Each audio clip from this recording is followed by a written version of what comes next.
നമസ്കാരം.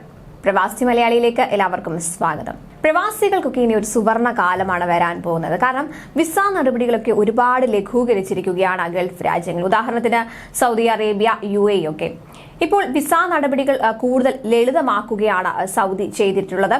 ഈ വിസ സേവനത്തിന്റെ രണ്ടാം ഘട്ടം ആരംഭിച്ചിട്ടുമുണ്ട്. ഇനി മുതൽ എല്ലാ രാജ്യങ്ങളിലെയും പൗരന്മാർക്ക് ഓൺലൈനായി ലഭിക്കുന്ന ബിസിനസ് വിസയിൽ രാജ്യത്തേക്ക് എത്താൻ സാധിക്കും. രാജ്യാന്തര നിക്ഷേപകർക്ക് സൗദിയിലേക്ക് പോകാനുള്ള വിസ ലഭിക്കാൻ ഇനി മുതൽ സൗദി എംബസിയിലേക്ക് പോകേണ്ടതില്ല.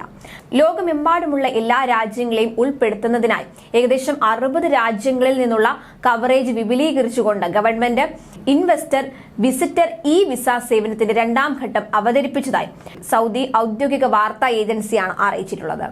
ഈ വിസ ഒന്നിലധികം തവണ രാജ്യത്തേക്ക് പ്രവേശിക്കുന്നതിനായി ഉപയോഗിക്കാവുന്നതാണ്. കൂടാതെ 1 വർഷം വരെ ഇതിന് കാലാവധിയുമുണ്ട്. ഇതുവഴി രാജ്യത്തിലെ നിക്ഷേപ അവസരങ്ങൾ നേരിട്ട് പര്യവേക്ഷണം ചെയ്യാൻ ഉതകും വിധം നിക്ഷേപകർക്ക് ഉടനടി പ്രവേശനം ലഭിച്ചേക്കാം.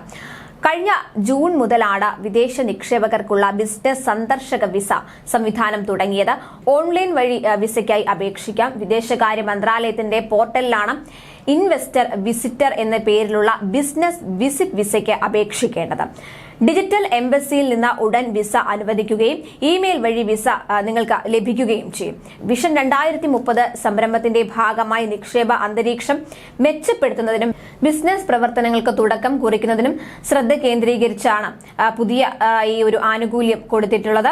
വിഷൻ 2030ന്റെ ഭാഗമായി രാജ്യത്തിന്റെ ടൂറിസം മേഖലയുടെ വളർച്ചയ്ക്ക് അനുഗുണമാവാനാണ് ഈ നീക്കം. അതോടൊപ്പം GDPയിൽ ടൂറിസം മേഖലയുടെ സംഭാവന 3% നിന്ന് 10% ഉയർത്തുക, 10 ലക്ഷം അധിക തൊഴിലവസരങ്ങൾ പ്രദാനം ചെയ്യുക, 2030ഓടെ 10 കോടി സഞ്ചാരികളെ ആകർഷിക്കുക എന്നിവയും ഇതിലൂടെ ലക്ഷ്യമിടുന്നുണ്ട്. സന്ദർശന വിസയിൽ വരുന്നവർ എപ്പോഴും തിരിച്ചറിയൽ രേഖകൾ കൈവശം വെക്കേണ്ടതുണ്ട്. രാജ്യത്തെ പൊതു നിയന്ത്രണങ്ങളും ചട്ടങ്ങളും സർക്കാർ നിർദ്ദേശങ്ങളും ഒക്കെ വിനോദസഞ്ചാരികൾ പാലിക്കണമെന്ന് ടൂറിസം വിസ ചട്ടങ്ങൾ വ്യവസ്ഥ ചെയ്യുന്നുണ്ട്.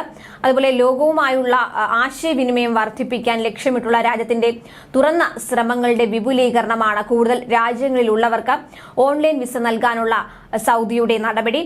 വിഷൻ 2030ന്റെ പ്രധാന ലക്ഷ്യങ്ങളായ വികസനത്തെയും സാമ്പത്തിക വൈവിധ്യവത്കരണത്തെയും പിന്തുണയ്ക്കാനാണ് ഈ പുതിയ തീരുമാനങ്ങളുടെ ലക്ഷ്യം.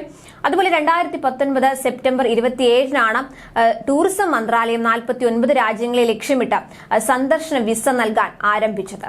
എന്തായാലും ഇനിയും കൂടുതൽ ഇളവുകൾ വിസയിൽ സൗദി കൊണ്ടുവരുമെന്ന് പ്രതീക്ഷിക്കേണ്ടതുണ്ട്. കാരണം അത്രയൊക്കെ വിസ നടപടികളൊക്കെ ലഘൂകരിച്ചു കഴിഞ്ഞു. അതുപോലെ വിനോദസഞ്ചാരികളെ ലക്ഷ്യമിട്ടുള്ള നീക്കങ്ങളാണ് സൗദി ഇപ്പോൾ നടത്തുന്നത്. കൂടുതൽ പ്രവാസി വാർത്തകൾക്കായി ഈ ചാനൽ സബ്സ്ക്രൈബ് ചെയ്യുക.